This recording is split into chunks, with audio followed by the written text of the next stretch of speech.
तुम अपने बेटों को पढ़ाना शुरू कर दो, अपने माँ बहनों को कहो कि वो भी नमाज पढ़े।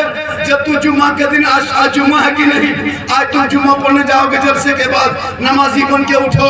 माँ बहनें उसी दिन कल जुम्मा से तैयारी करेगी, 12 बजे नहा धो के घर में कुरान खोलेगी, 1-2 लफ्ज़ पढ़ेगी, 2-4 रुकू पढ़ेगी। शोहर जुम्मा पढ़ के आएंगे, बीवी कुरान को समेटेगी, मुस्कुरा के शोहर को सलाम करेगी। झोपड़ी गरीब की होगी, जन्नत का नमूना दिखाई देगा। लेकिन याद रखना, आज कुरान घर घर में है, पढ़ना छोड़ दिया, इसलिए कि तुम्हारे घर से बरकतें उठ गई। तमाम बहू बेटियां शादी के बाद कुरान शरीफ लेके आती है कि नहीं? आती है। आजकल हर बहुएं जब शादी में आती है ना, शादी के बाद ससुराल, तो देखिएगा कुरान शरीफ लेके आएगी। उसके आगुआ पर, उसके आगे पीछे एक जो औरत लड़की आती है, उसको पता नहीं क्या कहता है, हमारे यहाँ उसको लुकंदिया कहते हैं। वो लोग आती है पीछे पीछे, और बहू उतरेगी और कुरान शरीफ ले लेके वही उसके पीछे दो है, ताकि पूरे तिगड़ा वाले देख ले, फलना बहू पढ़ल लिखल है, एकदम लगता है अजमेर से डायरेक्ट तिगड़ा मुकल नहीं। बस उतर करके कुरान शरीफ सबको दिखाया, अलमारी से हाथ में मोबाइल, हाथ में रिमोट, सामने LCD, कुरान शरीफ छुपा दिया। लाती है सबके घर में कुरान शरीफ, सब पढ़ी लिखी लड़कियां, लेकिन पढ़ती कोई नहीं। एक बहू को हमने पूछा, हाँ बहू आप लोग कुरान शरीफ लाते हैं तो पढ़ते क्यों नहीं? पढ़ेंगे मौलाना साहेब, पढ़ेंगे, मेरी सास मरेगी तब पढ़ेंगे, अब उसकी सास मरबे न करेगी। अब किसी 6 महीना में, 1 साल में अगर सास का तीजा हो गया, पैचर से खुदा न करे, तो कभी तो कुरान शरीफ पढ़ती नहीं है। अब 1.5 साल, 1 साल 9 महीना में कुरान शरीफ निकाली है, और निकाल करके पहले देखेगी, और देख करके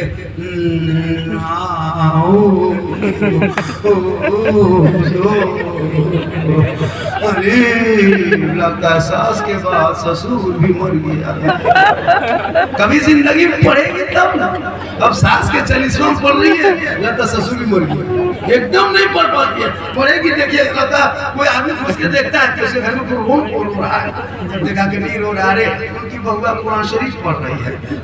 तो अगर यही औरतें डेली कुरान शरीफ पढ़े, नहीं तो सप्ताह में 1 दिन तुम भी कहो कि हम जुम्मा पढ़ने जा रहे हैं, तो घर में कुरान पढ़।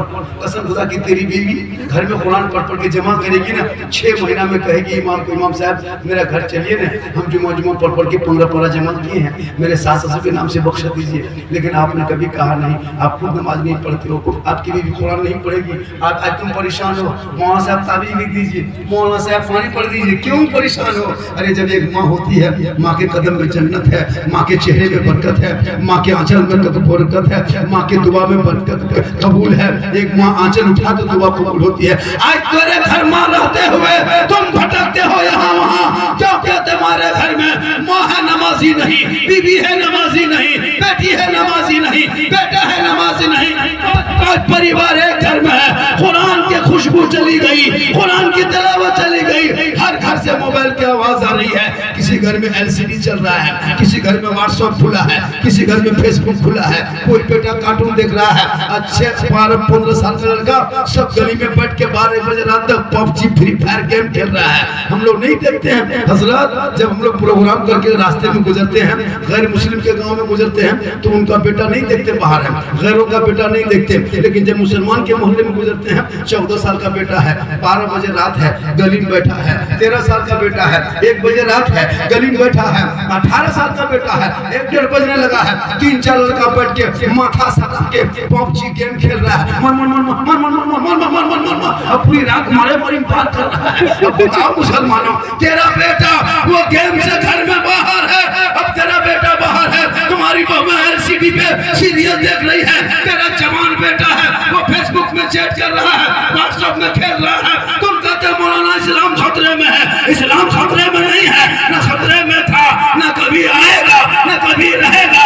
इसलिए कि मैदान करबला में 22,000 फौज खा पी के आया था, इस्लाम को खतरे में डालने के लिए, इस्लाम को बदलने के लिए, कुरान में तारीफ के लिए, इस्लाम को शरीयत को मोड़ने के लिए। लेकिन पूरी दुनिया ने देखा कि जहां 72 बगैर खाए पिए थे जुल्म करने वाले यजीदियों का नाम दुनिया से मिट गया, सब्र करने वाले हुसैन पूरी दुनिया में छा गए।